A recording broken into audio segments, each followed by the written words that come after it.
Duke Nukem 2 je pokračovanie úspešnej akčnej arkády od Apogee. Prvý diel sme tu mali minulý rok, vyšiel v roku 91 na DOS. Predalo sa 70 000 kópií a 22 mesiacov po sebe bol na vrchole shareware titulov.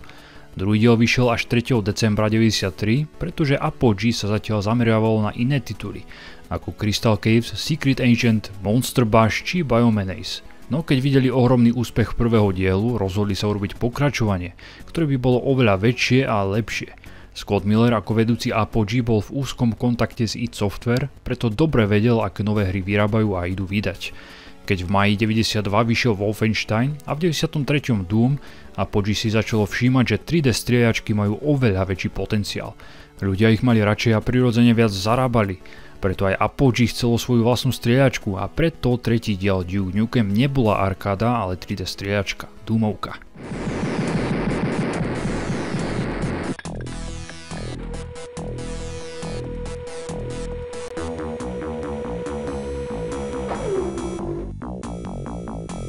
I am back.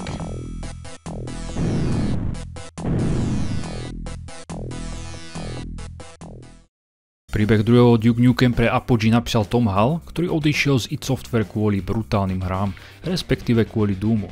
Začnete si všímať, že postava Duke Nukema sa konečne začína črtať, ako ju všetci vnímame v treťom pokračovaní. Po úspešnom zničení doktora Protona v jednotke sa z Dukea stal hrdina, ktorý je známy po celom svete. Sláva mu samozrejme stúpla do hlavy a po roku už oslavoval vydanie svojej knihy s názvom Prečo som taký skvelý. No krátko na to uniesla mimozemská rasa Rigelatinov. Autori sa inšpirovali Rigelianmi zo Star Treku. Mimozemšťania chcú použiť Dukeov mozog na to, aby mohli vyhrať vojnu proti Zemi. Ten sa veľmi ľahko dostane von z väzenia a pôjde tam kopať zadky Emzakom. A len pre zaujímavosť, v hre je len jedna hláška. Úplne na začiatku Duke Nukem povie som späť.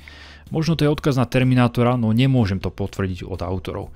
Hlas mu prepožičal Joe Seeger, ktorý v Apogee pracoval od roku 92 ako systémový operátor, webmaster a tiež ako beta tester nových hier. Druhý diel je oveľa vymakanejší a pokročilejší vo všetkých ohľadoch. Poďme si povedať, čo všetko je nové. Môžete strieľať hore, takže kamery a veže oveľa jednoduchšie zničíte.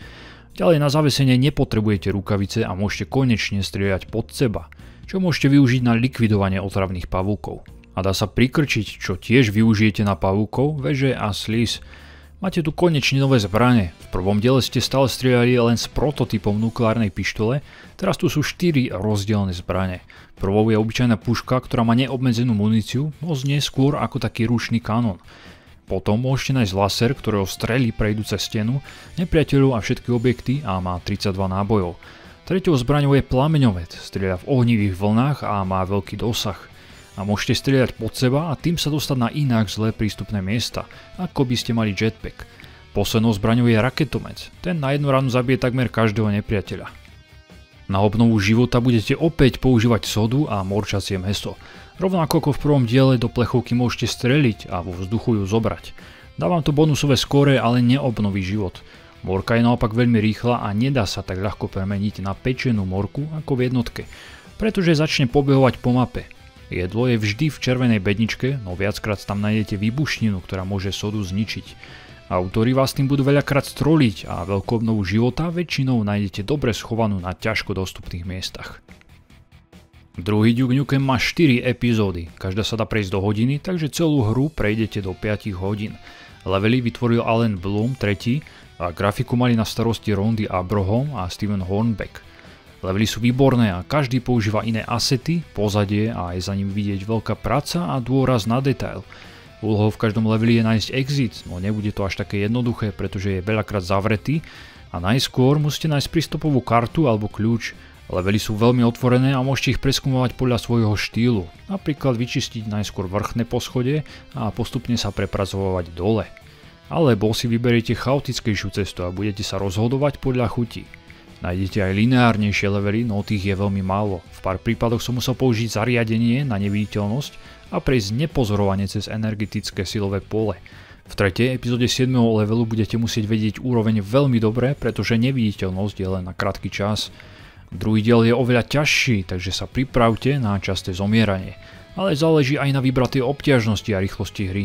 Na ľahkej máte viac power-upov a bojujete proti slabším nepriateľom, na ťažkej je ich viac a nemáte toľko zbraní. Ja som hral na strednú. V leveli môžete niekedy nájsť aj checkpoint, ktorý vám uloží hru a ak zomriete, všetci nepriatelia, ktorých ste zabili, sa nerespavnú. Keď zomriete bez checkpointu, idete celý level od znova. To naštve hlavne vtedy, keď trpezlivo prechádzate a čistíte level od nepriateľov. Na druhú stranu máte až 8 HPčok, takže nezomriete hneď po prvej chybe. Keď vám klesne život až na minimum a začne vám plikať, stačí si uložiť hru a budete mať o jeden život naviac. Je to jednoduchý trik, pri ktorom v podstate nemôžete zomrieť a nepovažujem ho za cheat. Našiel som ho až pri konci prvej epizódy, inak cheaty sa stlačajú pomocou 3 až 4 písmen, podobne ako to bolo u Wolfensteinovi. Čo sa týka levelov, najviac ma bavila prvá a tretia epizóda. V druhej bolo tiež niekoľko výborných levelov a posledná štvrtá je najťažšia, takže tam vás bude skôr trápiť obťažnosť. V prvej epizóde začínate vo väzení. Dávajte si pozor na zelené monštra, pretože niektoré vás môžu chytiť. Zo stropu kvapka zelený slis a vašimi prvými nepriateľmi budú vojaci v skafandri a laserové veže.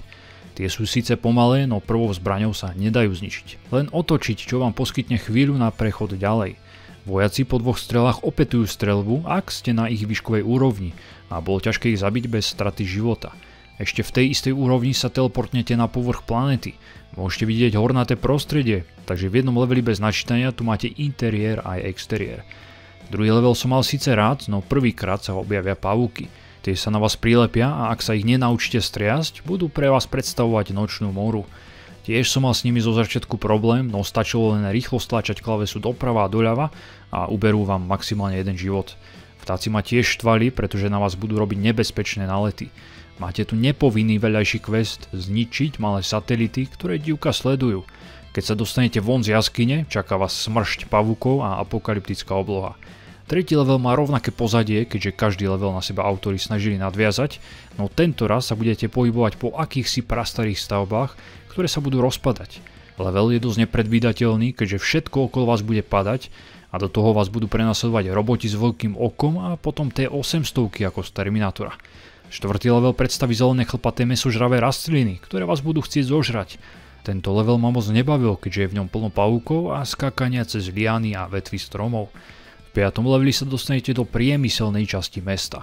Otravovať budú noví roboti, ako z doktora Who, ktorých vytvára jeden prístroj.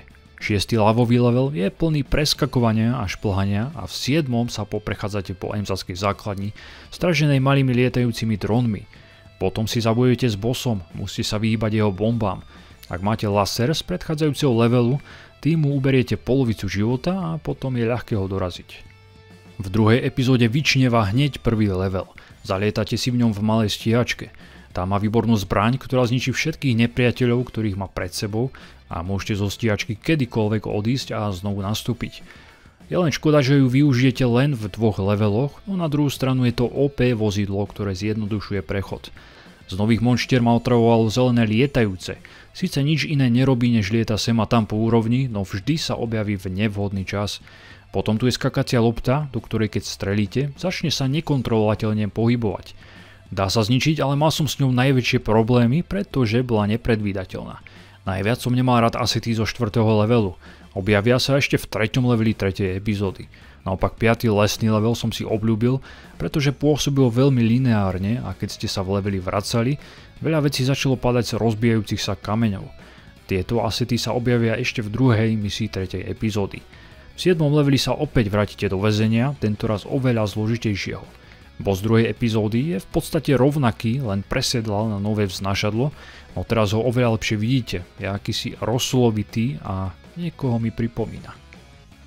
3. epizóda začína s ostrá lavovým levelom.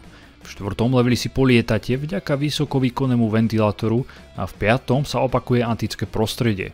6. level je unikátny, keďže ste v horách a všade okolo sneh. Hrateľnosť je tiež osviežujúca, pretože predstavuje vertikalitu. Najviac ma v tejto epizóde bavil 7. level. Ste v akejsi fabrike, kde je pohyblivý pás a na ňom sa vozia aj bedne, aj nepriatelia. Boss v 3. epizóde je najľahší z celej hry, pretože budete môcť použiť stíhačku, s ktorou ho sejmete veľmi rýchlo. Posledná 4. epizóda je najťažšia, pretože môžete veľmi ľahko inštantne zomrieť. Prvý level začínate na odlietajúcej vesmírnej lodi. Dizajnovo to bola paráda vtedy a je to paráda aj dnes, keď vidíte tie obrie enginy, cez ktoré môžete preskakovať. Potom sa dostanete dovnútra a zatiaľ ste celkom v pohode a ani nasledujúce levely nie sú ťažké.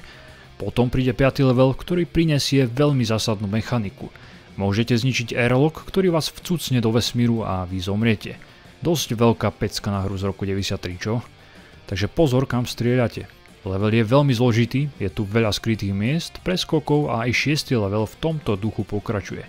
7. level je fakt otravný a najťažší z hry. Musíte sa ho naučiť naspamäť, pretože môžete spadnúť na pichliače a tým idete celý level od znova. Finálny boss je tiež ťažký, pretože musíte využívať lietajúce plošiny, aby ste ho trafili. Na druhú stranu, na okolo je dosť zbraní, ktoré vám pomôžu.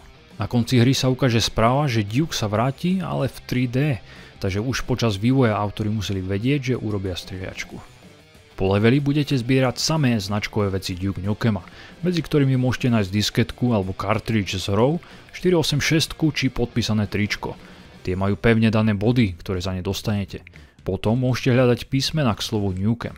Keď ich nazbierate v správnom poradí, dostanete bonus 100 000. Ak popletiete poradie, dá vám to len 10 000 bodov.